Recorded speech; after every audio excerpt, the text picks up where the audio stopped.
नमस्कार दोस्तों, आज मैं लेकर आई हूँ लेखक अमित सिंह जी की रचना कलयुगी बेटा। अनस के बचपन में ही उसके अब्बू गुजर चुके थे। उसकी अम्मी ने ही शुरू से सिलाई कर करके उसे और उसकी बहन इकरा की परवरिश की थी। बचपन की दिक्कतों ने अनस की मासूमियत छीन ली थी और वो अक्सर चुप ही रहता था। ये तीसरा स्कूल है, खुदा के लिए अनस यहाँ कुछ मत करना, नहीं तो तुम्हें अब किसी और स्कूल में एडमिशन नहीं मिलेगा। अनस की अम्मी अनस को समझाते हुए बोली।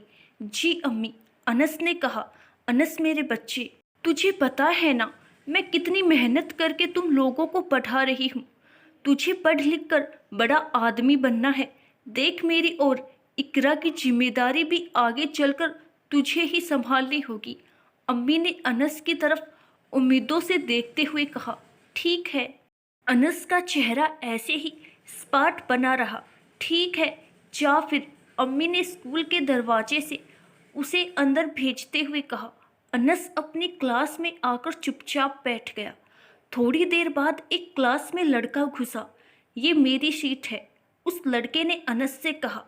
अनस ने उसकी तरफ देखा और फिर से नीचे देखने लगा। सुना नहीं तूने? चल उठ यहाँ से, उस लड़के ने कहा। मैं जब बैठा था तब सीट पर कोई नहीं था, अनस ने उससे कहा। तो तू सीधी तरह से नहीं उठेगा? उस लड़के ने पूछा। नहीं, अनस ने नपातुला जवाब दिया। उस लड़के ने अनस का बैग उठाने के लिए हाथ उठाया तो अनस ने उसका हाथ पकड़ लिया। उस लड़के ने बहुत कोशिश की लेकिन अनस से हाथ नहीं छुड़ा पाया। अनस ने उसका हाथ झटक दिया। उस लड़के को गुस्सा आ गया और उसने अनस के लात मार दी। लात लगते ही अनस का दिमाग घूम गया। वो उठा और उसने उस लड़के के मुंह पर मुक्के मारने शुरू कर दिए। फिर उसने क्लास में मैडम की रखी हुई डंडी उठा ली और उस लड़के को मारने के लिए हाथ ही उठाया था कि मैडम क्लास में आ गई। क्या हो रहा है ये सब? मैडम ने दोनों को डांटते हुए कहा। ये डंडी मुझे दो, मैडम ने अनस से कहा तो अनस चुप ही रहा। तुम कितने ढीठ लड़के हो, मैडम ने उसे डांटते हुए उससे डंडी छीन ली। सॉरी बोलो इसे, मैडम ने अनस से कहा। अनस बस उसे गुस्से से देखता रहा। तुमने सुना नहीं कि मैंने क्या कहा? मैडम ने ऊंची आवाज में कहा तो अनस उस लड़के के पास आया और उसके मुंह पर एक लात और मार दी और क्लास से बाहर आ गया। अनस की अम्मी अनस के स्कूल में उसकी मैडम के सामने बैठी हुई थी। आपका लड़का पूरा गुंडा है। कभी कभी तो लगता है कि आपके लड़के की ज़हनी हालत ठीक नहीं है। सनकी है वो, सनकी, मैडम लगातार कह जा रही थी। मुझसे पूरी क्लास डरती है लेकिन मैं जब भी अनस को देखती हूँ तो मुझे उससे डर लगने लगता है। इस लड़के का इलाज करवाओ, फिलहाल ये इस स्कूल में नहीं रह सकता, मैडम ने कहा। मैडम, मैं जानती हूँ कि वो थोड़ा ऐसा ही है, लेकिन अगर उसे ऐसे स्कूल से निकाला गया तो उसे कहीं और एडमिशन नहीं मिलेगा। अनस की अम्मी ने गिड़गिड़ाते हुए कहा। मैं मजबूर हूँ। जिस लड़के को अनस ने पीटा है उस लड़के के अम्मी अब्बू बहुत ज़्यादा नाराज है। हमने उनसे कह दिया है कि आपके लड़के को निकाल दिया है, अगर उन्हें पता चलेगा तो वो लोग बहुत बिगड़ेंगे, मैडम ने उसकी अम्मी से कहा तो उसकी अम्मी चुपचाप अनस का हाथ पकड़कर वहाँ से ले गई। अनस की अम्मी अनस को लेकर स्कूल से निकल रही थी। तुझे पता है कि कितनी मुश्किलों से तुझे यहाँ एडमिशन मिला था? अनस की अम्मी ने कहा। उनकी आंखों में आंसू थी। घर में तेरी बहन अकेली है और मैं उसे अकेले छोड़कर यहाँ तेरे मसले सुलझा रही हूँ। अपनी अम्मी को यही दिन दिखाने के लिए ही तू पैदा हुआ था? अम्मी ने उससे रोते हुए पूछा। लेकिन अनस की नज़र बाहर खेल रहे उसी लड़के पर थी। उस लड़के ने अनस को देखा और अनस को चिढ़ाते हुए मुंह बनाया। अनस की अम्मी के हाथों से अपना हाथ छुड़वाया और पास ही पड़ा एक पत्थर उठाकर उस लड़के के फेंक कर मारा। पत्थर उसके सर पर लगा और अम्मी उस लड़के के मुंह से निकला और वो लड़का नीचे गिर गया। तुम जानती नहीं हो कि मैं कौन हूँ? मैं एक नामी वकील हूँ और जिसके सर पर तुम्हारे लड़के ने पत्थर मारा था वो लड़का मेरा है। वो तो अच्छा है कि वो पत्थर सर को छूते हुए निकल गया, नहीं तो खुदा जाने कि क्या होता। उस आदमी ने ऊंची आवाज में अनस की अम्मी से कहा। अनस की अम्मी बस सर झुकाए बैठी रही। जरा देखो अपने लड़के को, कैसे अभी भी मुझे घूर रहा है। तुझे बिल्कुल भी शर्म नहीं है क्या? उस आदमी ने अनस को डांटते हुए कहा। आपका लड़का मुझे चिढ़ा रहा था। अनस ने स्पाट लहजों में कहा। झूठ, सब झूठ है। सही बात तो ये है कि तुम्हारी अम्मी एक गुंडे को पाल रही है। उस आदमी ने कहा। बस बहुत बोल लिए आप, अनस ने कहा। उस आदमी ने देखा तो अनस ने हाथ में एक बांस कसकर पकड़ रखा था। खुदा के लिए चुप हो जाओ अनस, अम्मी ने कातर नजरों से अनस को देखते हुए कहा। वो आदमी ये देखकर उठ गया। अब देखना तुम्हारा मैं क्या हाल करवाता हूँ, उस आदमी ने कहा और वहां से निकल गया। इस बात को हुए अभी बस 2 दिन ही हुए थे कि अनस की अम्मी जब बाजार से आई तो उन्होंने देखा कि एक पुलिस की गाड़ी उनके घर के आगे खड़ी है। वो भागकर गई तो देखा अनस को ले जाने के लिए पुलिस आई है। पुलिस अनस को पकड़कर ले जा रही थी। कहाँ ले जा रहे हो मेरे बच्चे को? उन्होंने रोते हुए कहा। तुम्हारे लड़के के खिलाफ बहुत सारी शिकायतें आई हैं। फिलहाल के लिए हम इसे बाल सुधार गृह भेज रहे हैं, पुलिस अफसर ने कहा और फिर अनस को जीप में बैठाकर ले गए। उसकी अम्मी पीछे दरवाजे पर ही बैठकर रोने लगी। वही अनस का चेहरा अब भी स्पाट ही था। अनस बाल सुधार गृह में चुपचाप बैठा हुआ था। कुछ और भी लड़के उसके कमरे में थे। सभी चुपचाप उसे घूर रहे थे। तभी एक लड़का उसके कमरे में आ गया। सभी लड़के उसे देखकर खड़े हो गए। तेरा नाम क्या है बे? यहाँ कैसे आ गया? उस लड़के ने अनस की तरफ देखकर कहा। अनस ऐसे ही चुप बैठा रहा। सुना नहीं क्या तूने? उस दबंग से लड़के ने कहा। कौन हो तुम? अनस ने उससे पूछा। मुस्तफ़ा नाम है मेरा। यहाँ कोई भी ऐसा नहीं है जो मुझे ना जानता हो। यहाँ रहना है तो मेरा गुलाम बनकर रहना होगा, उसने अनस के करीब आते हुए कहा। और ऐसा नहीं किया तो? अनस ने उसकी तरफ देखते हुए कहा। तो तेरा वो हश्र करूँगा कि। इतने में पीछे से केयर टेकर आ गया। क्या हो रहा है? उसने पूछा। सर बस इस नए लड़के से मिलने आया था, मुस्तफ़ा ने कहा। जाओ अपने कमरे में, केयर टेकर ने कहा और मुस्तफ़ा अनस को घूरता हुआ निकल गया। तुमसे कोई मिलने आया है, चलो मेरे साथ, उस केयर टेकर ने कहा और अनस उसके पीछे पीछे चल दिया। उसकी अम्मी बाहर बैठी हुई उसका इंतजार कर रही थी। अनस को देखकर उनकी आंखों में आंसू आ गए। तू ठीक तो है ना? अम्मी बोली। हाँ मैं ठीक हूँ, अनस ने स्पाट लफ्ज़ों में कहा। अम्मी उसे देखती रही। अपना ख्याल रखना, अम्मी ने उसके सर पर हाथ रखते हुए कहा। चलो मिलने का वक्त ख़त्म हो गया, एक ने आकर कहा। अम्मी ने गहरी सांस ली और वहाँ से अनस को देखती हुई चली गई। अगले दिन अनस की अम्मी नल से पानी लेने गई। अरे देखो तो इसे, खुद कैसी चुप चुप सी रहती है और इसका लड़का पूरा गुंडा है, गुंडा। ऐसे लोगों को तो मोहल्ले में रहना भी नहीं चाहिए, एक औरत ने तंज कसा। हाँ तुम ठीक कह रही हो, दूसरी ने कहा। फिर दोनों मुंह बनाती हुई वहाँ से निकल गई। अनस की अम्मी की आंखों में आंसू आ गए। वो अपनी बाल्टी उठाकर घर में आ गई। थोड़ी ही देर बाद किसी ने दरवाज़ा खटखटाया। अनस की अम्मी ने दरवाज़ा खोला तो मकान मालिक दरवाजे पर खड़ा था। आइए अंदर आ जाइए, अनस की अम्मी ने उनसे कहा। कोई ज़रूरत नहीं है इसकी, मकान मालिक ने कहा। मैं यहाँ इसीलिए आया हूँ क्योंकि सभी आस पड़ोसियों ने तुम्हारी शिकायत की है कि तुम्हारे लड़के का चाल चलन ठीक नहीं है, इसीलिए तुम्हें अब यह घर छोड़ना पड़ेगा। ये क्या कह रहे हैं आप? मैं यहाँ से ऐसे कहाँ जाऊँगी? अनस की अम्मी ने कहा। वो तो मुझे नहीं पता, मुझे बस इतना पता है कि तुम्हें 2 दिन के अंदर ये घर खाली करना है, मकान मालिक ने कहा और वहाँ से चला गया। अम्मी अब हम कहाँ जाएंगे? इकरा ने अपनी अम्मी से मासूमियत भरे लफ्ज़ों में कहा तो अम्मी कुछ नहीं कह पाई, बस दूसरी तरफ मुंह करके रोने लगी। फिर अगले दिन ही अम्मी इकरा को लेकर वहाँ से दूर चली गई। खाने के लिए सब लाइन में खड़े थे। अनस ने जैसे ही खाना लिया तभी मुस्तफ़ा ने एक लड़के को इशारा किया। वो लड़का जानबूझकर अनस से टकरा गया। अनस की प्लेट नीचे जा गिरी और सारा खाना बिखर गया। मुझे मुआफ करना भाई, उस लड़के ने कहा और वहां से चला गया। अनस ने अपनी प्लेट उठाई और दोबारा खाने लेने के लिए लग गया। ये तुम्हारा घर नहीं है जो तुम खाना खराब करते रहोगे और तुम्हें खाना मिलता रहेगा। चलो जाओ यहाँ से। खाने वाले ने अनस को डांट कर भगा दिया। एक बार को अनस की मुठ्ठियां भींच गई, लेकिन उसने कुछ नहीं कहा और वहां से चला गया। रात को अनस का भूख से बुरा हाल था। भाई मुस्तफ़ा से पंगे ना लो, यहाँ सभी का हाथ उसके सिर पर है। उसका कुछ नहीं बिगड़ेगा, लेकिन तुम्हारा बहुत कुछ बिगड़ जाएगा। एक लड़के ने उसकी तरफ देखते हुए कहा।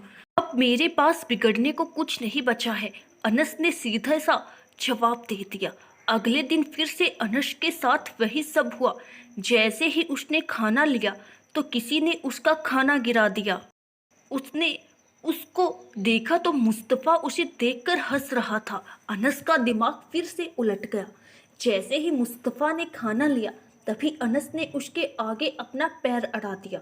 मुस्तफ़ा मुँह के बल गिरा। उसका सारा खाना बिखर गया था। वो गुस्से में उठा और उसने अनस को देखा। तुम्हारी इतनी हिम्मत, उसने अनस से कहा और अनस पर झपटा, लेकिन अनस ने उसका वार खाली कर दिया। मुस्तफ़ा फिर से आगे बढ़ा तो अनस ने उसके चेहरे पर एक मुक्का दिया। मुस्तफ़ा बिलबिला गया। अनस उसे और मारने के लिए आगे बढ़ा। तभी स्टाफ के लोग वहां आ गए और उन लोगों ने अनस के हाथ पकड़ लिए।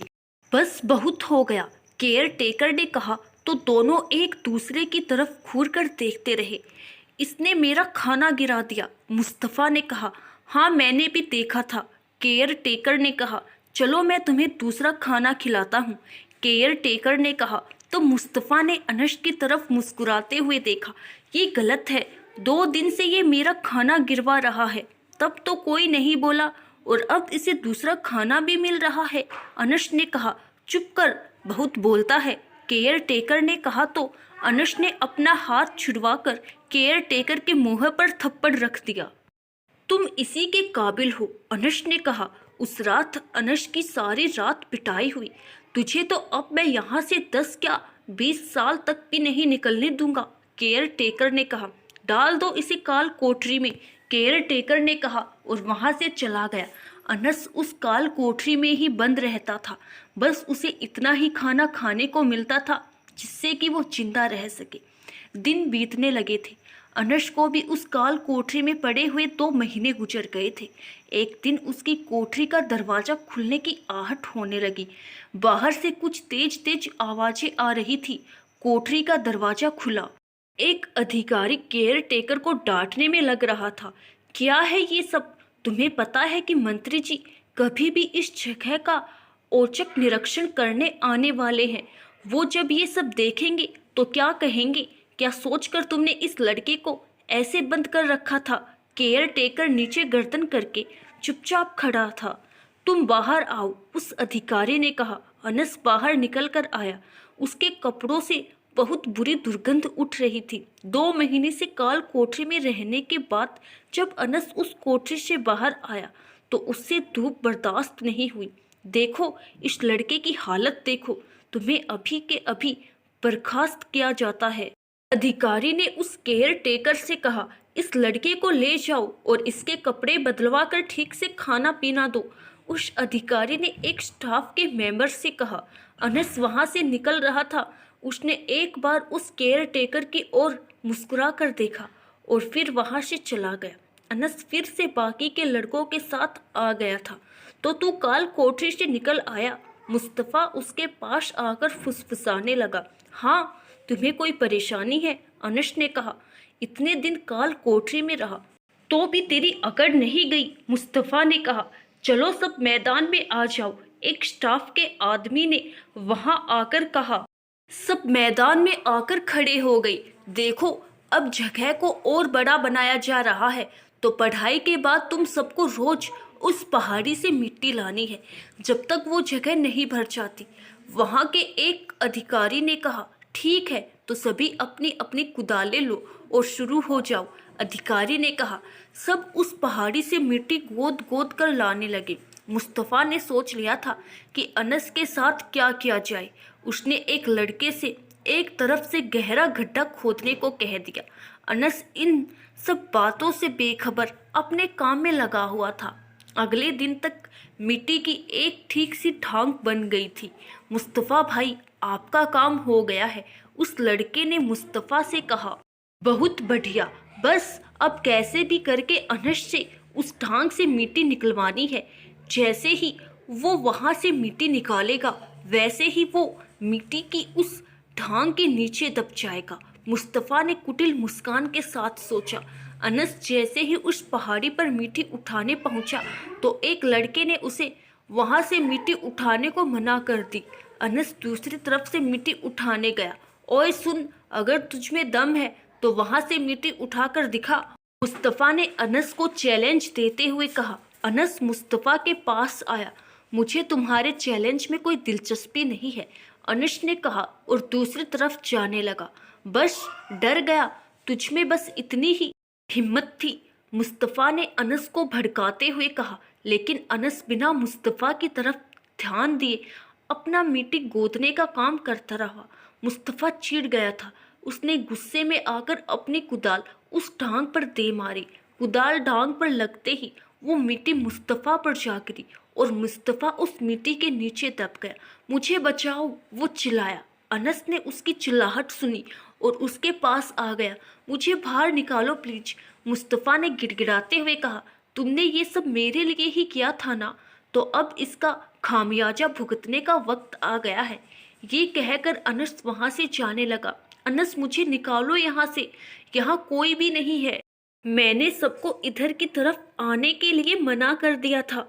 खुदा के वास्ते मुझे बचाओ, नहीं तो अगर थोड़ी भी और मिट्टी गिरी तो मैं मर जाऊंगा, मुस्तफ़ा ने कहा तो अनस वापस आ गया। चिल्लाना बंद करो, मैं कुछ देखता हूँ, अनस ने कहा और अपने हाथों से धीरे धीरे मिट्टी हटाने लगा। ऊपर से और मिट्टी सी खिसकने लगी थी। जल्दी करो, मुस्तफ़ा ने घबराते हुए कहा। शांति रखो, अगर ऐसे ही हिलते और चिल्लाते रहे तो तुम यही दफन हो जाओगे, अनस ने कहा। अनस तेजी से मिट्टी हटाने लगा। मिट्टी ऊपर से खिसक रही थी। मेरा हाथ पकड़ो, अनस ने मुस्तफ़ा से कहा। मुस्तफ़ा ने तेजी से अनस का हाथ पकड़ लिया। जब मैं कहूँ तो बाहर निकलने के लिए पूरा जोर लगाना, अनस ने कहा। 1 2 और 3, पूरी ताकत लगाओ, अनस ने मुस्तफ़ा से कहा। दोनों ने जोर लगाया और कुछ ही देर बाद मुस्तफ़ा बाहर था। मुस्तफ़ा के निकलने के थोड़ी देर बाद ही ऊपर की खिसकती मिट्टी एक झटके से नीचे गिर गई। मुस्तफ़ा ने हांफते हुए उस ढांग को देखा और फिर अनस को देखा और वहां से तेजी से निकल गया। उसके जाने के बाद अनस फिर से अपने काम में लग गया। अगले दिन अनस खड़ा था कि तभी एक लड़का उसके कंधा मारता हुआ चला गया। अनस कुछ कह पाता कि उससे पहले मुस्तफ़ा वहां आ गया। आज के बाद कोई भी अनस को परेशान नहीं करेगा, मुस्तफ़ा ने कहा और फिर अनस के पास आकर उसके कंधे पर हाथ रखते हुए कहा। मैंने बहुत से लड़के देखे हैं, लेकिन तुझ जैसा धाकड़ लड़का आज तक नहीं देखा। कल तुमने मेरी जान बचाई थी। तू चाहता तो मुझे ऐसे ही छोड़कर जा सकता था, लेकिन तूने मुझे बचाया। मैंने वही किया जो मुझे ठीक लगा, अनस ने ऐसे ही स्पाट लहजे में कहा। आज से तू मेरे भाई की तरह है, मुस्तफ़ा ने कहा और वहां से चला गया। कुछ दिनों बाद मुस्तफ़ा की वहां से रिहाई हो गई। जाने से पहले वो अनस से मिलने आया। मैं तो निकल रहा हूँ यहाँ से, लेकिन तुझे ज़िंदगी में कभी भी कोई भी दिक्कत हो तो अपने इस भाई मुस्तफ़ा को याद कर लेना। तेरे लिए जान भी दे देगा, ये मुस्तफ़ा का वादा है। और हाँ, मुस्तफ़ा कभी भी अपने किए वादे से पीछे नहीं हटता। ये कहकर मुस्तफ़ा वहाँ से निकल गया। अनस कुछ देर उसे जाता हुआ देखता रहा। साल गुजरने लगे। शुरू में मुस्तफ़ा उससे मिलने आता रहा, फिर धीरे धीरे सब कम हो गया। अनस भी अब जवान हो गया था। वहीं से उसने अपना ग्रेजुएशन भी पूरा कर लिया था और आखिरी एक दिन उसे भी वहाँ से रिहाई मिल गई। इतने सालों बाद बाहर आकर उसे बहुत अच्छा महसूस हो रहा था। उसने एक बस पकड़ी और अपने शहर के लिए निकल गया। रास्ते में बस वो अपनी अम्मी और बहन के बारे में ही सोचता जा रहा था। शहर नज़दीक ही आ गया था। वो बस से उतरा और अपने घर की तरफ पैदल ही चल दिया। उसके शहर का सारा नक्शा ही बदल गया था। जहाँ पहले सुनसान सड़कें और इक्का दुक्का मकान ही होते थे, वहां अब पूरी कॉलोनी बस चुकी थी। घर पहुंचकर उसने दरवाजा खटखटाया। हाँ बोलो, कौन हो, किससे मिलना है? एक अजनबी शख्स ने दरवाजा खोलकर पूछा। आप कौन हो? यहाँ तो मेरी अम्मी बहन रहते थे। अनस ने उसे देखते हुए पूछा। अरे भाई, कब की बात कर रहे हो? 15 साल तो मुझे हो गए हैं यहाँ रहते रहते, उस शख्स ने कहा। तो अनस बिना उससे कुछ बोले वहां से निकल गया। वो उस मोहल्ले से निकल ही रहा था कि उसकी नज़र मकान मालिक पर पड़ गई। कैसे हाल है तुम्हारे? अनस ने अपने मकान मालिक के पास आकर पूछा था। वो पलटकर अनस को गौर से देखने लगा। शायद तुमने मुझे पहचाना नहीं है, अनस ने कहा। कौन हो भाई? मैंने तुम्हें नहीं पहचाना, मकान मालिक ने कहा। आज से बहुत साल पहले उस घर में रहने वाले लड़के अनस को तो जानते ही होंगे, जिसे पुलिस उठाकर ले गई थी, अनस ने पूछा। तो उस मकान मालिक के चेहरे का रंग उड़ गया। मेरी अम्मी और बहन कहाँ हैं? अनस ने थोड़ी ऊंची आवाज में पूछा। वो तो तुम्हारे जाने के बाद ही ये घर छोड़कर चली गई थी, उस मकान मालिक ने थोड़ा अटकते हुए कहा। वो खुद गई थी या तुमने उन्हें निकाला था? अनस ने पूछा। तो वो मकान मालिक कुछ देर के लिए चुप हो गया। अनस की खोपड़ी खराब ही हो चुकी थी। उसने एक जोरदार थप्पड़ उस मकान मालिक के रख दिया। मैंने पूछा कि वो खुद गई थी या तुमने उन्हें निकाला था? अनस ने जोर देकर पूछा। तो उस मकान मालिक ने सब बता दिया। तो तुम्हें नहीं पता कि वो लोग कहाँ गए हैं? अनस ने पूछा। हाँ, मुझे बिल्कुल भी नहीं मालूम कि वो लोग कहाँ चले गए, मकान मालिक गिड़गिड़ाते हुए बोला। ठीक है, मैं खुद ही उन्हें तलाश लूंगा, लेकिन ख्याल रखना, अगर उन्हें कुछ हो गया होगा तो अपनी कब्र पहले ही खुदवा कर रखवा लेना। अनस ने अपनी लाल आंखों से उसे घूरते हुए कहा और वहां से निकल गया। अगले दिन से ही अनस ने सब जगह अपनी अम्मी और अपनी बहन इकरा को तलाशना शुरू कर दिया। लेकिन बात बहुत साल पहले की थी, तो किसी को भी कुछ याद नहीं था। अनस कुछ दिन धूल फांकता रहा और फिर मायूस होकर एक दिन सड़क किनारे जा बैठा। पता नहीं तुम लोग कहाँ चले गए हो, उसने खुद से कहा। तभी वहां एक जीप आकर रुकी। अनस, ये तुम हो अनस? किसी ने जीप से उतरकर पूछा। अनस ने देखकर पहचानने की कोशिश की। तुमने मुझे नहीं पहचाना क्या? मैं हूँ मुस्तफ़ा, उसने कहा। मुस्तफ़ा? अनस के मुंह से निकला। तुम्हारी हालत तो बहुत बुरी दिख रही है, आओ मेरे साथ जीप में बैठो, मुस्तफ़ा ने अनस को सहारा देते हुए कहा और फिर अपनी जीप में बैठकर ले गया। मुस्तफ़ा उसे अपने साथ अपने घर ले आया। आ जाओ, मुस्तफ़ा ने अनस से कहा। मैं तुम्हारे नहाने और खाने का इंतजाम करवाता हूँ, मुस्तफ़ा ने कहा। नहाने के बाद अनस मुस्तफ़ा के पास बैठक में बैठ गया। तुम पूरे बदल गए हो, अनस ने मुस्तफ़ा की तरफ देखते हुए कहा। हाँ, बस वहाँ से निकलकर मैंने सारी आवारागर्दी छोड़कर अब्बू के साथ उनके जमीन के काम में ही हाथ बटाने लगा, मुस्तफ़ा ने कहा। तभी एक औरत ने आकर कुछ फलों की प्लेट वहाँ लाकर रख दी। अनस, ये तुम्हारी भाभी शबीना है, मुस्तफ़ा ने कहा। शबीना? मैंने तुम्हें बताया था ना कि एक बार एक लड़के ने मेरी जान बचाई थी, तो ये जनाब वही है, मुस्तफ़ा ने शबीना को बताया। शबीना ने अनस को आदाब किया तो बदले में अनस ने भी आदाब किया। तो ये बताओ कि तुम उस सड़क पर क्या कर रहे थे, मुस्तफ़ा ने अनस को गौर से देखते हुए पूछा। तो अनस ने उसे शुरू से लेकर अब तक की सारी कहानी सुना दी। ओह, ये तो बहुत अफसोस की बात है। वैसे एक बात बताओ, तुम्हारे पास उन लोगों का कोई भी फोटो या कुछ भी ऐसा है जिनसे उनकी पहचान की जा सके, मुस्तफ़ा ने पूछा। नहीं, मेरे पास कुछ भी ऐसा नहीं है, अगर होता तो अब तक मैं उन तक पहुंच गया होता, अनस ने मायूस होते हुए कहा। तुम्हें बिल्कुल भी परेशान होने की ज़रूरत नहीं है, तुम यहाँ आराम से रहो। मैं अपने जान पहचान वालों से तुम्हारी अम्मी और बहन का पता लगवाने की कोशिश करता हूँ, मुस्तफ़ा ने कहा। शुक्रिया, अनस ने कहा। अरे तुम शुक्रिया करके मुझे पराया मत करो, मुस्तफ़ा ने कहा।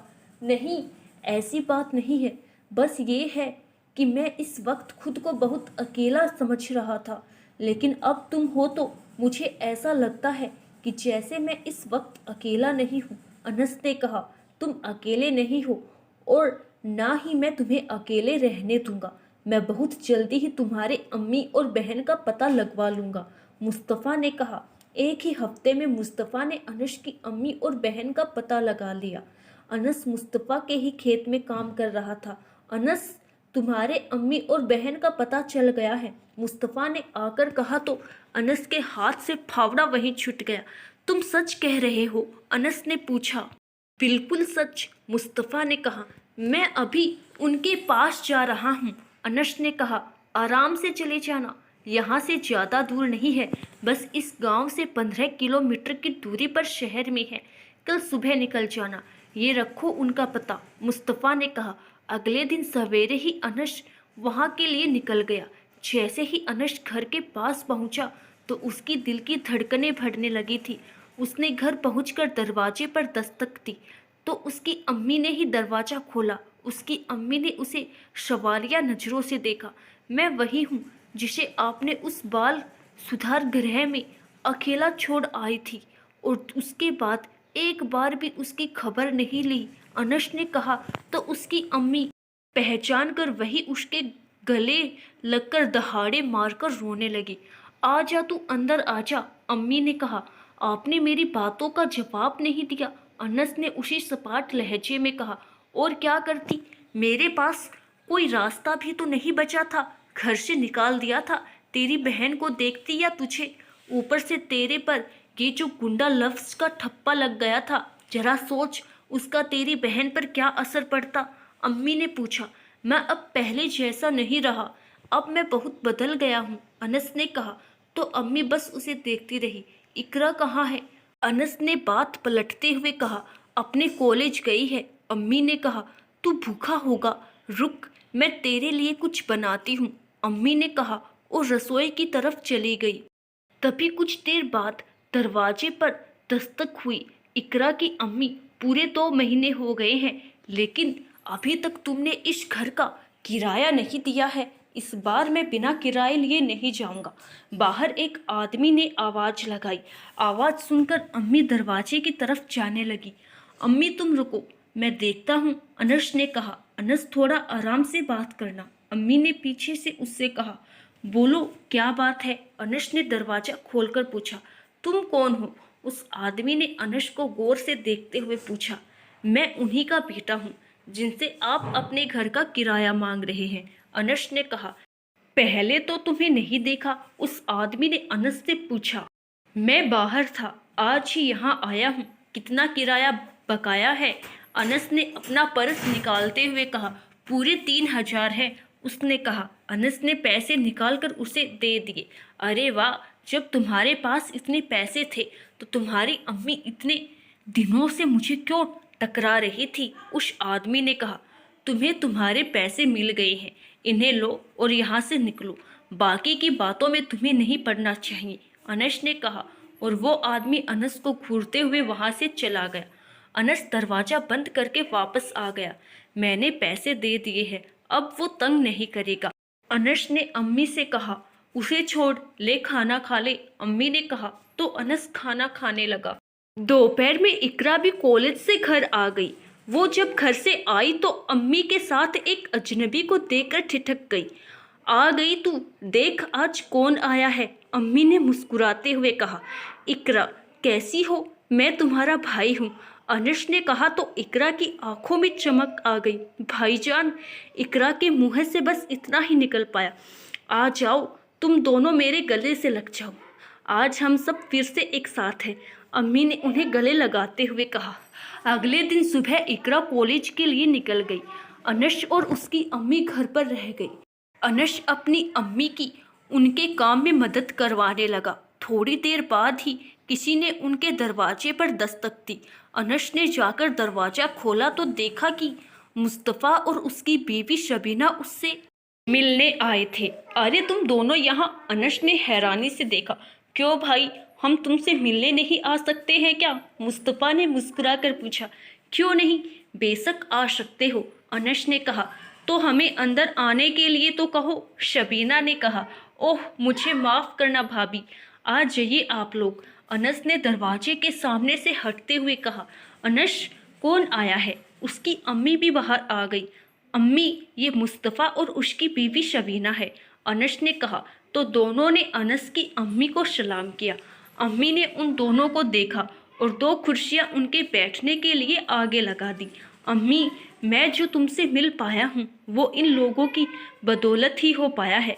बस ये समझ लो कि ये मेरे बड़े भाई और भाभी हैं, अनस ने कहा। तो अम्मी ने उन दोनों के सर पर प्यार से हाथ फेरा।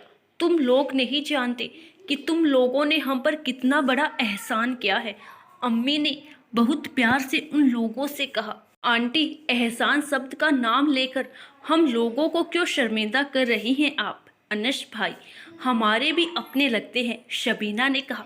तुम लोग बैठो, मैं इतने तुम लोगों के लिए चाय बनाकर लाती हूँ, अम्मी ने कहा और वहाँ से निकल गई। तो अब तुमने आगे का क्या सोचा है? मुस्तफ़ा ने पूछा। अभी तो कुछ नहीं सोचा, अनस ने कहा। तुम कल से मेरे पास ही आ जाओ, वही मेरे साथ ही काम करना, मुस्तफ़ा ने कहा। लेकिन यहाँ का कैसे होगा? अनस ने पूछा। फिलहाल तो तुम रोज आना जाना कर लेना, इतनी दूर भी नहीं है, मुस्तफ़ा ने कहा। ठीक है, मैं देखता हूँ, अनस ने कहा। थोड़ी ही देर में अनस की अम्मी वहाँ चाय लेकर आ गई। चाय पीकर और थोड़ी बहुत देर बात करके मुस्तफ़ा और शबीना वहाँ से चले गए। अगले दिन अनस मुस्तफ़ा के पास चला गया। मुस्तफ़ा ने अनस को देखा और उसे अपने साथ लेकर एक छोटी सी फैक्ट्री पर आ गया। देखो अनस, ये मैंने एक आटा बनाने की एक फैक्ट्री खोली है। मेरा इरादा इससे सारे लोगों में आटा सप्लाई करने का है। तो आज से इस फैक्ट्री को मैं तुम्हें सौंप रहा हूँ, कल से तुम्हें ही इसे देखना है, मुस्तफ़ा ने कहा। मेरे लिए इतना सब करने की क्या ज़रूरत है? अनस ने कहा।